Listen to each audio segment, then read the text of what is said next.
Hey guys, how's it going? Sandy from Good Investing. Happy Tuesday. In today's video, we're going to be talking about the 5 stocks that I'm watching to buy going into April of 2021. And these are all stocks that are not currently a part of my portfolio because I don't think it would make a lot of sense for me to make this long video talking about stocks I really like and then just talk about some of them that I already own in tomorrow's video, because I will be doing my portfolio breakdown because some things have changed in the past month, and obviously the market has been extremely volatile. I have some stocks that have done incredibly well, and I have some stocks that have not done so well. So that'll be either a video for tomorrow or going into Thursday, depending on when I really want to get it out. But in today's video, I'm going to be breaking it down into 3 types of stocks because I know that a lot of people are looking for various types of stocks. There's people that want dividend stocks, or people that want blue chip stocks, people want speculative stocks. And so in today's video, I'm going to be breaking down 3 different types of stocks. I'm going to be talking about 2 different tech stocks, I'm going to talk about 2 blue chip stocks, and then finally I'm going to be talking about a recent IPO that is actually relatively attractive, because on this channel, if you've been paying attention, I don't like buying recent IPOs because I think they're extremely volatile. And while the market's been going up and down a lot and volatility's been extremely high, this IPO is actually very interesting because it could be considered a recovery play. So we'll talk about that. Disclaimer, this is not financial advice. I'd really appreciate it if you hit that like and subscribe button, as it would help my channel out a lot. And timestamps will be in the description below if you'd like to bounce around between different stocks. So let's get right into it. And we're going to be starting with the tech stocks, then the blue chips, and then finish out the video with the recent IPO. And the first one we're going to be talking about is going to be PayPal, ticker symbol PYPL, currently trading for $235, pretty flat on the year, and has a beta of 1.15. I'm going to be talking about beta from now on because in the past couple of videos, I've been talking about how I want to kind of lower the overall volatility in my portfolio. And yes, PayPal does have a beta that is over 1, meaning that the S&P 500 moves up or down 1%. You'd expect PayPal to go up or down by 1.15%. So the idea of having a lower beta means that if the market falls, you're not going to be doing as badly as the overall market. But when you look at the other comparable company, I think of Square, and Square currently has a beta of 2.61. So I'm going to be picking the company I think is less volatile overall, and it has a longer track record. I have nothing against Square, but personally for what I'm looking for, I think PayPal is the better option for looking for a stock to buy going into April of 2021. Since I'm looking for a long-term investment, let's put up the charts right now. As you can see, the 1-year chart shows how good of a 2020 PayPal had, and being up 142% in the past year. And then you look at the all-time chart, which I'm going to be showing using the log scale because I think it's a better way to kind of look to see how the long-term trends of the company have been. You can see that these stock prices had an unusual jump in the past year because of the pandemic. So let's talk about the earnings report that has pushed it up significantly, because this is a company that's seen very impressive revenue growth and just growth across the board whenever you look at pretty much any metric of the company. Their total payment volume increased by 36% year over year to $277 billion in quarter 4. Their active accounts increased 24% year over year to 377 million active accounts. And with this growth, the company bought 1.3 million shares for a total of $265 million spent in the last quarter. So when a lot of companies in the past year, because of the pandemic, have been stopping their share buyback programs to make sure that they have enough cash on hand to, weather the overall pandemic, PayPal's been in a great spot to actually buy back more shares. And that's part of the reason why the share price has gone up significantly in the past year. One of the biggest catalysts that have pushed the stock up in the past year has to do with the moves that they've made with cryptocurrency. And Square has also done very similar things, but this past fall, both Square and PayPal announced that they'd be allowing users to buy and sell cryptocurrency on the platform. And then Square came out and said that they bought $50 million of Bitcoin in October, and then they bought $170 million worth of Bitcoin in early 2021.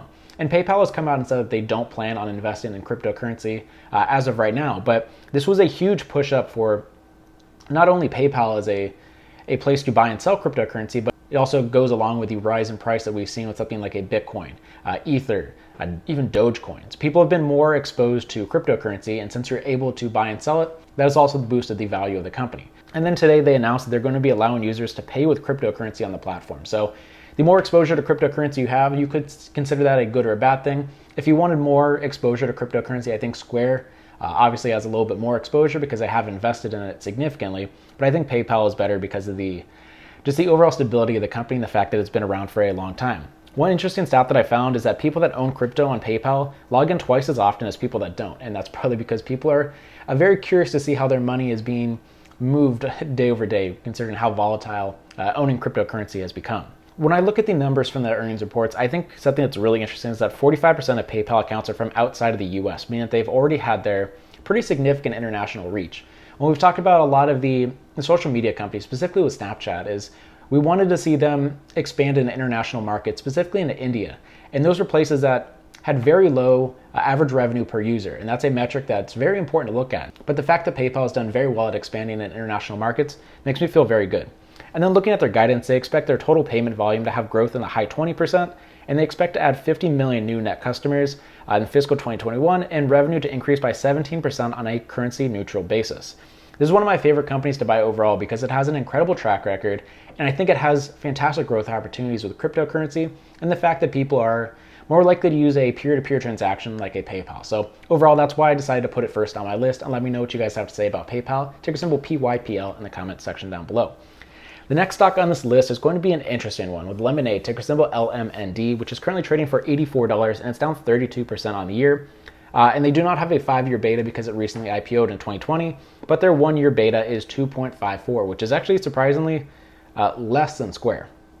So LMND is in an interesting situation because it IPO'd in 2020, had a lot of success right off the bat, and then as 2021 started, you had a lot of these speculative stocks start doing really well because of the GameStop situation.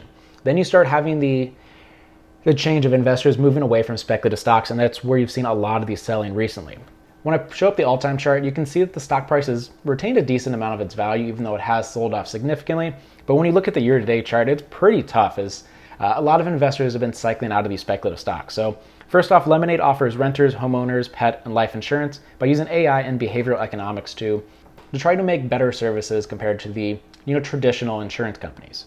The idea is that the process takes seconds or minutes and is much less painful than using any of the other insurance companies. They're a certified B Corp, meaning that they give unused premiums to nonprofits that are selected by their customers, which I think is very attractive.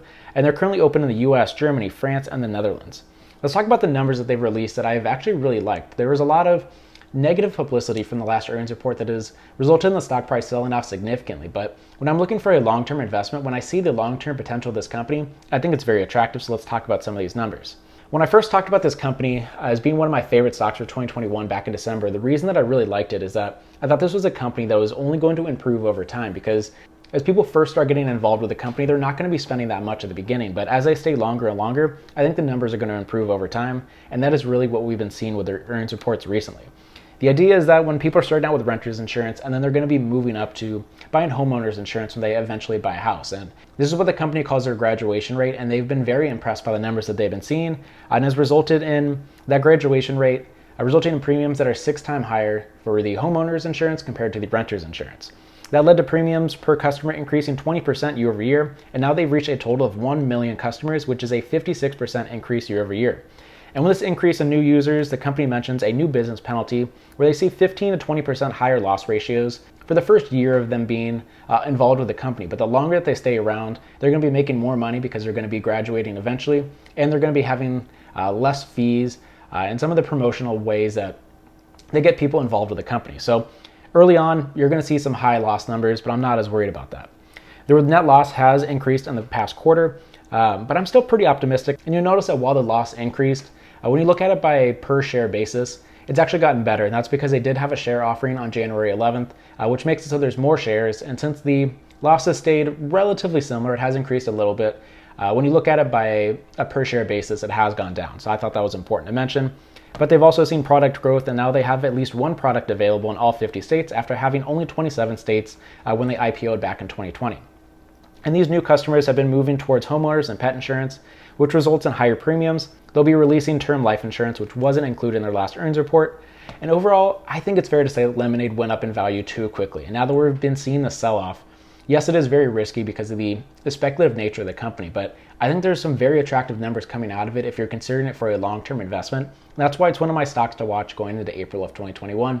Let me know what you guys think about LMND stock in the comment section down below. Now we're going to be moving on to the blue chips, and these are the overall stable companies I'll be looking at if I think the market's going to continue to fall. The first stock on this list is going to be Disney, ticker symbol DIS. That's currently trading for $185, and it's up 2% on the year, and has a beta of 1.21. And since 1995, it's returned 10.2% a year on average, which does outperform the overall market. Here's what the one-year chart looks like for Disney, and they did take a huge hit from the pandemic, which they've done pretty well at actually recovering from that. When I put up the all-time chart on the log scale, this is a blue chip company, but it does have a little bit more volatility than some of the other companies that we've been talking about, like an Apple or a Microsoft. As you'd expect, the pandemic hit the company pretty hard. From their last earnings report of quarter 4 comparing to 2019, they had a 22% drop in revenue, a 67% drop in operating income, and they went from positive $292 million in free cash flow to negative $685 million. So as you'd expect, pretty tough times for Disney. Looking at the report from 2019, here's what their normal revenue breakdown looks like before the pandemic actually hit, with the park and studio entertainment being huge money makers for the company. But in 2020, they came in strong with Disney Plus, which is probably the biggest reason why the stock price actually did pretty well overall in 2020. This is a business that's not supposed to be profitable until 2024, and they will be seeing peak losses in 2022, but investors have been very impressed with the numbers that they've been releasing. From their last earnings report, the streaming numbers are what boosted the outlook of the company, especially after they bought 21st Century Fox, which has provided them additional content for the platform, and they've announced 9 new Star Wars shows. And with the return of sports, the numbers for ESPN Plus have also increased recently, and I think it's a pretty interesting recovery play. You do have the fact that some of their parks like Disney World, Shanghai Disney, Hong Kong Disneyland are open. The California parks are expected to open in the next couple months. And they do have some capacity restrictions. I believe it's 15% capacity, and it's only open to California residents. So it will be interesting, but it seems like they're getting on the path to opening up everything fully. And that will be a huge recovery play for Disney going forward. And that's why I think the reopening process makes it a very attractive play. If I believe the market's going to fall further, because I think the boost to the park numbers will be fantastic for the company going forward, and that's why I put it on my list of stocks to buy for April of 2021. Let me know what you guys think about Disney, ticker symbol DIS, in the comment section down below. Next up, we're going to be going with McDonald's, ticker symbol MCD, that's trading for $227, and it's up 6% on the year, and has an incredibly low beta of 0.62, and it's had annual returns of 12.5% since 1995. Here's what the one-year chart looks like, and you can see the effects of the pandemic making it pretty volatile compared to something like a Disney that did have a pretty steady chug going up to the upside. And here's what the all-time chart looks like on the log scale, and it's pretty nice, right? In the last earnings report, they mentioned worries about the European lockdown, but they do expect their numbers to top the 2019 sales numbers, which is pretty nice to hear. One of the attractive parts of McDonald's stock is that their dividend is 2.3%, and they've increased that number every year for the past 45 years. So they're not a dividend king yet, but they are pretty close. As you'd expect, the major worries for the companies have been with the pandemic and the potential increase to $15 an hour for their workers.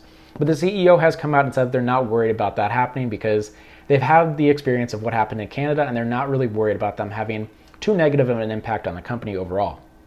Going through their annual report, I wanted to point out some interesting numbers and the fact that they have operating margins in the low to mid 40%. And when I first saw that, I was like, how is that possible? They're a fast food company that sells products that can't have that high of margins. And the whole idea is that, yes, they are a fast food company, but they're mainly a real estate company, and most of their locations are being franchised out, and that's why they're getting these operating margins of 40 to 45%. So here's a breakdown of the stores that the company actually owns, and as you can see, it's pretty small. Here's the fee for opening a McDonald's franchise, and it makes sense why their margins are so high if they're basically a real estate company that does sell hamburgers on the side. Even with the pandemic, the company is expected to open at least 500 new locations in 2021, and here's their capital allocation priorities: invest in the business, pay the dividend, and pay down short-term debt.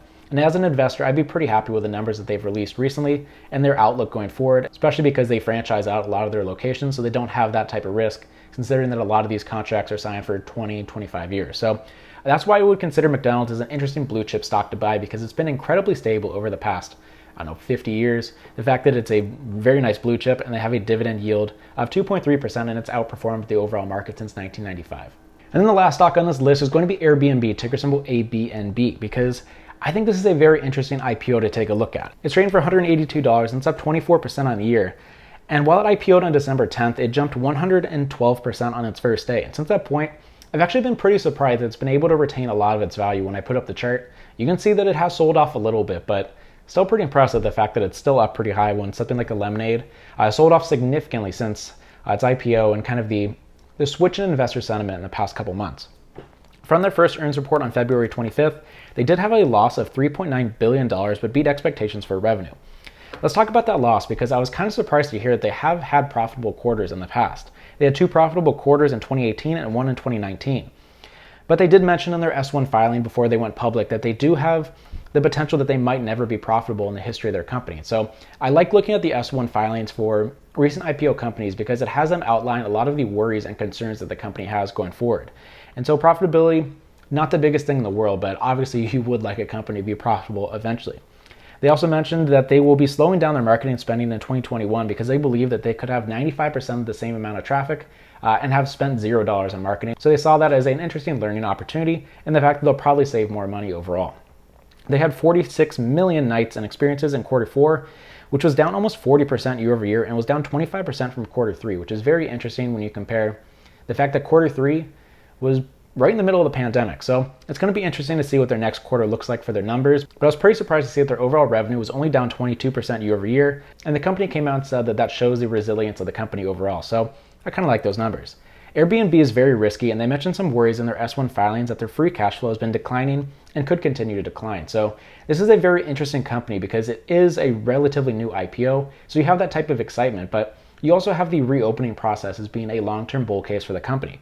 So as of right now, it's very interesting. The company has come out and said they're very optimistic for travel resuming in 2021, and that would be a fantastic bull case for the company going forward. But as a new IPO, it does have some risk associated with it, and that's why I decided to put it on this list, because I do see some of the positives and the negatives about investing in a relatively new IPO, but the fact that it does have this fantastic bull case of things reopening. So I'm very curious to see your guys' thoughts on Airbnb, and let me know what you guys thought about my 5 stocks to buy going into April of 2021. I'll be back in either tomorrow's video or the day after talking about my stock portfolio, because things have been very interesting in the past month. Thanks for watching this video. I appreciate all the support, and I will see you in the next video.